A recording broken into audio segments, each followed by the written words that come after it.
Michael's supposed to be in court today over an assault on a constable.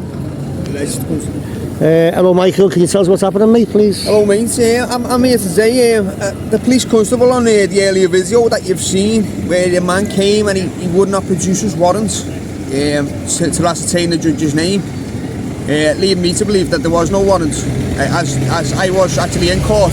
The warrant was allegedly for not being in court, but I was in court, and the birth certificate Mr. Furlong was also in court. So I don't quite know whether I failed to produce it. I think there's a bit of fraud going on. But the man who came and wouldn't produce the warrant has now put an assault charge in against me, but he was actually trespassing and committing fraud with no warrant. 1 minute. Okay mate, so what's happening now in the courtroom? Well, I've given power of attorney for the commercial entity away to a foreign private trust, so I'm no longer authorised to contract in a commercial jurisdiction. So the man is now claiming to be a constable after not giving his name and kept repeating his agent number. He's now acting in the role of constable, but he's in a commercial capacity, a commercial venue, which I can't quite get my head around, but that's where we're at now. But as I say, with the power of attorney being granted to a foreign private trust, I'm no longer authorised to contract with any agent of any corporation in any commercial capacity. At the end of the last video, you done 14 days, didn't you? What happened there? 15 days. I was put away for 15 days. I wouldn't take the commercial name due to a fiduciary obligation, which I can't contract with them. So they kind of browbeated me, put me in prison for 15 days, and then I was released without charge. And now when they've come to get me without the warrants, now he's trying to claim assault. So I don't know quite where they're going with it, but it's making a bit of a mockery of the legal system, to be fair. How did it go, Phil? The magistrates abandoned ship again, so they couldn't provide their oath of office. Asked them 4 times.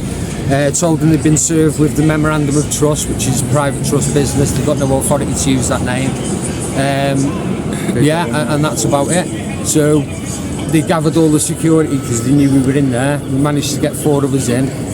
We've just reported misconduct in public office to us, Officer Daniels. He looked like CID, and that's his badge number, his collar number's 5727. So I'm going to phone him now. He's got the report. We made the report to him. About 6-7 security trying to push us out the courtroom, physically grabbing hold of us and forcing us out. But they were trying to get us out before the magistrates. Well, the magistrates had gone before we left the building, so I had full jurisdiction in that court and held all authority in that court as well. Thank you. Michael? Well, the power of attorney's just been into the court with a couple of independent witnesses and the birth certificate bond, Mr. Furlong, which I've signed over to private trust. They went in, they asked for the oath of office 3 times, and the magistrates apparently abandoned ship and ran out of the room.